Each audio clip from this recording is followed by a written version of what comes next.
Here's what's coming up on today's show.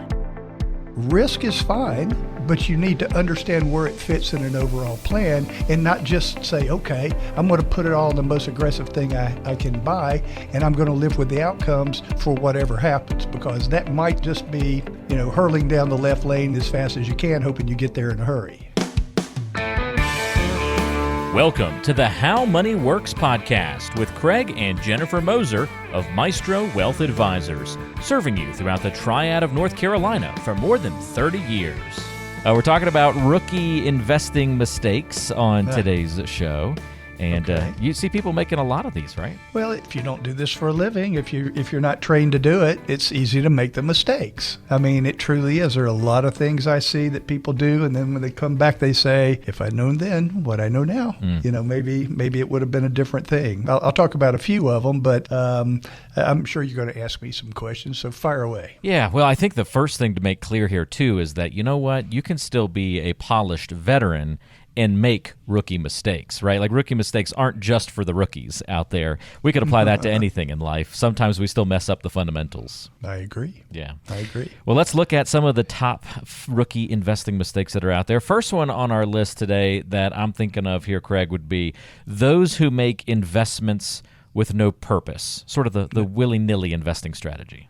No purpose. So let's think about it a little bit. So if you just get a whim and want to try some kind of stock or something, where does it apply to your life? I guess would be a way to say it. If you have defined goals for your money, then you would invest with intent, I guess is the way to say it. So, for example, if you need money in the next 2 to 3 years and you say, I've got to use this money for something, it's educating a child, or maybe it's a major purchase, and you go, I know, I'll put it into AMD and Intel stock and see if I can double my money in 2 years. But what if you lost that money? So the thing is, it only makes sense to use investments like that for long-term investments. If you have short-term goals, you need investments that reflect that. So again, no purpose. I'm going to get to something that makes sense in a minute here, but you can't take short-term losses with things that you need in the short term. You have to leave those things alone and let them work.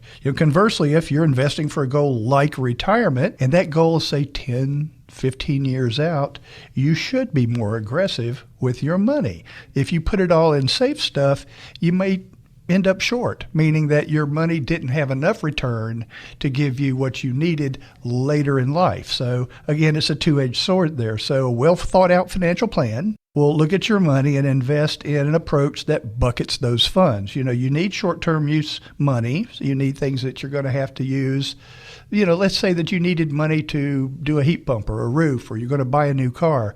That's short term. You need to put that money back in something that will be there, let it earn interest, and then when you need it, you go pull it, and it's liquid. Very easy. The other side of that is you're going to retire is the easiest one I can think of. But let's say you had a 3-year-old child and you're going to educate them. And so 15 years from now, you needed that money. That's a long-term investment, and you should not put that in the money market. You should instead put that in something that progressively gets more conservative as they get closer to age 18. So you have to look at all of these things and have a plan that reflects what you're trying to do, not just buy some good earns, I guess is the way to say it.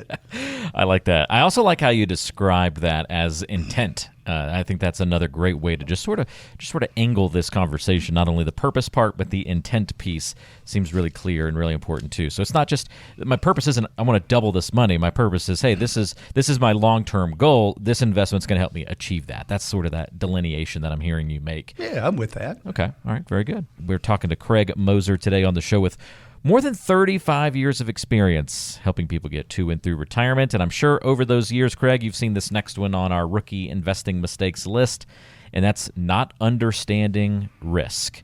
Somebody comes in, lots of risk, and they have no idea maybe that they're even there, or again, back to that kind of why question, we have so much risk maybe. Well, everybody wants their money to grow fast. That's the thing I see. So from a risk standpoint, you have to look at this for what it is. From an investor perspective, if you put your money in an investment that could produce a significantly high return, but also could lose a substantial amount of your original investment, you need to understand how to allocate that money, to make sure that you're not investing money that if you lost it would sidetrack, your future retirement goals or your education goals or whatever it may be.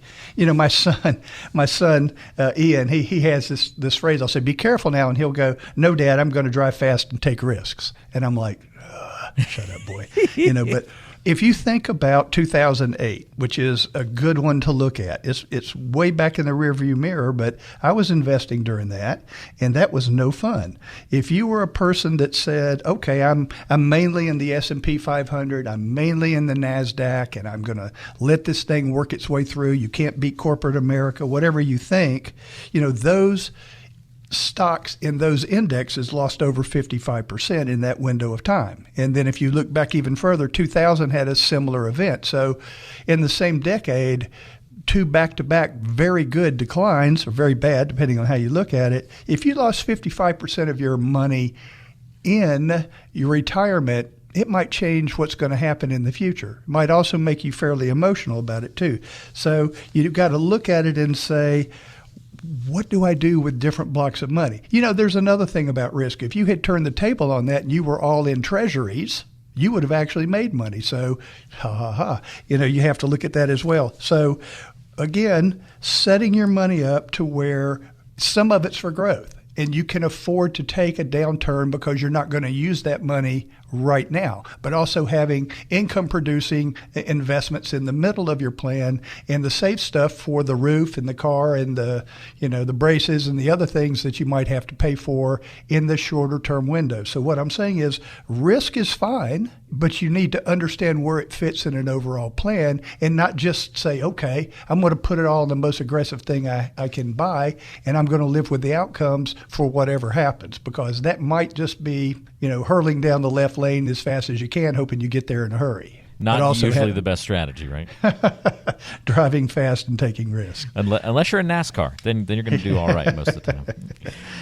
Love it. So, all right, investments with no purpose, not understanding risk, two of our rookie investing mistakes so far. Okay. Let's spend some time on emotional decision-making. This might be the biggest on the list. Well, I tell you, fear of missing out right now is a funny one to look at. If you didn't buy NVIDIA last year or at the bottom of the market in 2022, just understand that stock was about $350 at the end of 2021 or November of 2021, and it had gone down to about 108 by October of 2022. So understand, it's not a bulletproof investment. Sure has been great now, so fear of missing out. But the two things that I see the most that people have are either greed. I missed out, or I've got to be in there with 100%. I cannot stand not beating my neighbor's investment return, or the fear the market goes down and, oh my gosh, it's all going to zero and I'm not going to have anything at the end. Both of those are extremes. You shouldn't be in there. Gordon Gekko said greed is good. If you don't understand how your investments will react in different economic environments, you may overreact.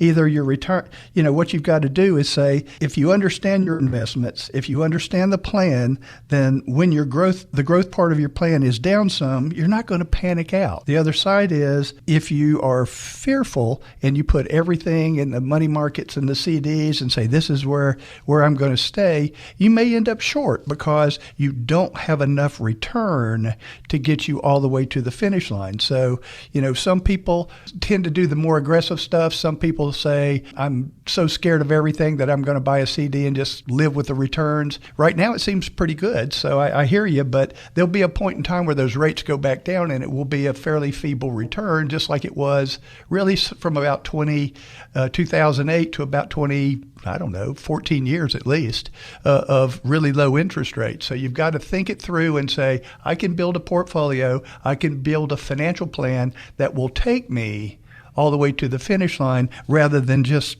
reacting. So Warren Buffett said, you want to buy stocks, just stocks I'm talking about, but you want to buy stocks when everybody else is selling them and afraid.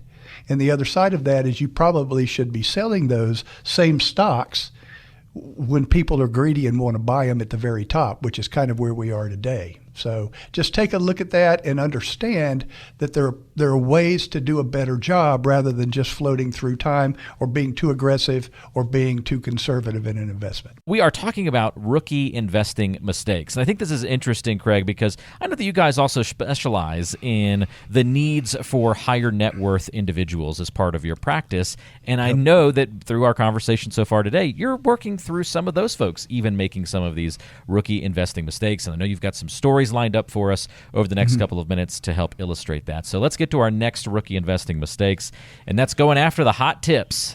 Oh, yeah. Always one. That somebody always has one. If you're like me, for the first 15 minutes of every day, I'm deleting all of this. The 4 best stocks you should own, or did you know that this biotech company is curbing the market, taking the market on blah, blah, blah, blah, blah, and I read it, and they won't give it to you unless you pay them, of course. Right. But and you're getting these from places you never even signed up for in the first place. I don't even know who they are, and they just show up like cockroaches every day. Anyhow, hit or miss. So that's really what I think hot tips are, because you really don't know where that information came from. You know, if it's somebody you know or somebody is already, for example, I have a client, and he called me and he said, and this might end up being a $9,000 stock, like he said, but I'm just telling you, it seems pretty expensive to me right now. He says, I'm coming in the office and I'm going to buy some NVIDIA because it's splitting 10 for 1. And I said, well, I mean, what's the hurry? After it splits, you can just buy 10 of them. You know, I'm on a fee, so it doesn't really matter how much you buy. And he's like, no, I got to have it now. And, you know, it's going to be $9,000 stock. And I'm like, well, this is a great stock, but you're buying it pretty pricey. At least this year, it's pretty pricey. And so we wouldn't hear it. So that was a hot tip from somebody that probably bought it at $100 a share and is much happier with the decision. I'm not saying it's a wrong decision, but you know, you got to look at the source. So did you do your research on the idea? Can you afford to lose the amount that you're speculating? You know, what was the source? Of course, all of these things you've got to ask yourself to make sure that you're comfortable with that decision. And lastly, in a speculation type idea like that, a hot tipped idea like that, make sure that you don't commit funds greater than what you can afford to lose, or maybe lose half of. So if it's sort of one of those, I'm going to do this, I don't know if I'm going to win or lose, and so this is my play money, not my real stuff that I need, that might need to last me 20 or 30 years when I quit working for a paycheck. All good points there. I could ask 100 follow-up questions about hot tips, but I know we've got other items on the list to hit. So sure. What about the next one? Forgetting about fees. Do you see a lot of people, even high net worth folks, who are forgetting about that whole equation? Yeah, I do it a lot. So the one I hear the most is, I'm going to leave the money in the 401k because there's no fees there. And I'm like, what? Don't you have mutual funds in there? So we do a fair amount of 401k work here. So there's always several fees. So number one, there's funds for the mutual funds. If you have Fidelity or Vanguard, you're paying those people to either buy you the S&P 500, albeit a low fee, or to actually actively manage a portfolio, and you got to pay somebody to do that. Nobody works for free that I know. So, you know, you've got to pay that, and then a 401k has administrative cost. It's in there. Typically, it's built into the cost of your mutual fund and fairly opaque to see it, but it's still a cost that, you know, maybe you're not aware of. So just understand, again, nobody works for free.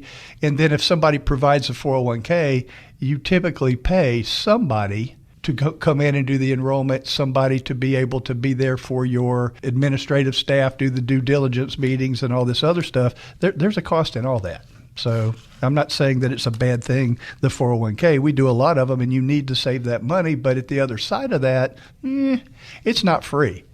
You know, just like there's another product that I hear a lot of negative about, but you just need to understand it. It's a variable annuity. So it gets a bad rap because it does have cost in it. It has that mutual fund cost because that's the underlying investment engine inside the contract. The other side of it is, you know, there's always something called a mortality and expense charge. It's usually around 1.3, something like that, because that insurance company doesn't have your money. It's over at the mutual fund companies. And then if they have some sort of rider on it, you know, there's a rider that says we'll guarantee an income out in the future. Well, they're not going to do that guarantee for free, so they're charging you for it. It might be another 1%, and all of a sudden you're at maybe 3%. And you're like, wow, this is kind of pricey.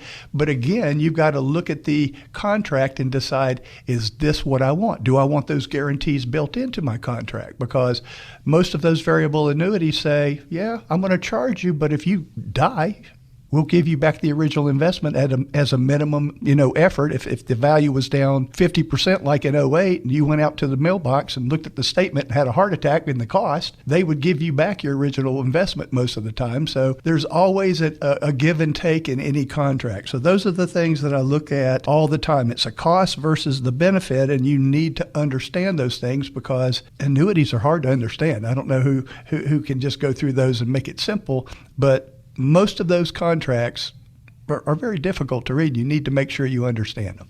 All right, speaking of things that can be hard to understand, I know you want to wrap up our final 2 points on taxes and those implications and a couple of mistakes you see there. Here's the one that really drives me crazy. Craig, we want to pay off our house and we want to take the money out of our IRA. And I'm like, why? And they said, well, I don't like the payments or I got to pay interest. And I'm like, do you understand how much it will cost you to take $200,000 out of your IRA? I mean, it grosses you up by $200,000. So let's say that it puts you in a 22 and 5, so about 27 cents on a dollar to get that. How long would it be to get at that amount? Are you just going to pay it off anyway? Don't pay extra money to taxes by taking money out of IRAs, as an example. Another one I see is selling real estate. So I'll give you a couple examples. This is morbid, and I apologize for it, but let's say that you're pretty old and you say, yeah, I'm going to go ahead and give this house to my kids. I'm just going to give it to them. Why? Because I don't need it anymore. Maybe it's a rent house or something. I'll just give it to my son or daughter. That's good. So if you do, they assume your cost basis, meaning that what you paid for it is what the IRS looks at them if they decide to sell it later. So let's say that you bought something for $30,000 and now it's worth $150,000. If they go to sell it, they've got $120,000 of gain that they'll have to pay taxes on. Whereas if you own it and then you pass it on to them as an heir, you passed away, they assume the cost of that piece of real estate the day you pass away. So again, these are things that you may not think of, and it's not intuitive because maybe this isn't the thing you think about all day. I mean, I'm forced to. I think about this all day. I have people that ask me these questions all day, and so we're prepared to make recommendations and advice for these things. Whereas if you're a doctor, or let's say you're own a plumbing contractor business, you're not thinking about stuff like that. I had a client look at me the other day and say, that's what I pay you for. And I'm like, okay, cool. But ask somebody like me first and make sure that there's not a better way to do it. The biggest one is the real estate. You go to sell the beach house, and then you say, I think I want to buy one in the mountains. Well, why couldn't we swap that? And that way avoid all the tax by doing a 1031 exchange. We can do that easily. We just have to get it set up, get an intermediary, and we deposit the money at a different place, identify the property, blah, blah, blah, blah, blah. And all of a sudden, you saved the taxes that you would have paid on that piece of property simply because you didn't know not to do it that way. You follow me? So these are things that when we're working through, this is part of what we do for a living. Same thing with estate planning. We work with your attorneys. The same thing with your tax accountants. We want to knock as much off from a tax and estate mistake side as we do from the investment side. So looking at the whole plan rather than just saying, okay, I can trade some stocks for you, a whole lot different. Thank you so much for checking out the podcast today. If you have any questions about what we've discussed, remember, you can get a complimentary financial review with the team at Maestro Wealth Advisors by calling 336-448-1086 or go online to howmoneyworksradio.com for other great resources and ways to reach the team. You can also check the show notes of today's episode for our contact information as well. And don't forget to subscribe to the podcast on your favorite app so you never miss an episode. We're on Apple Podcasts, Spotify, Google Podcasts, and all the most popular apps. For Craig and Jennifer Moser, I'm Mark Killian. We'll talk to you next time on the How Money Works podcast.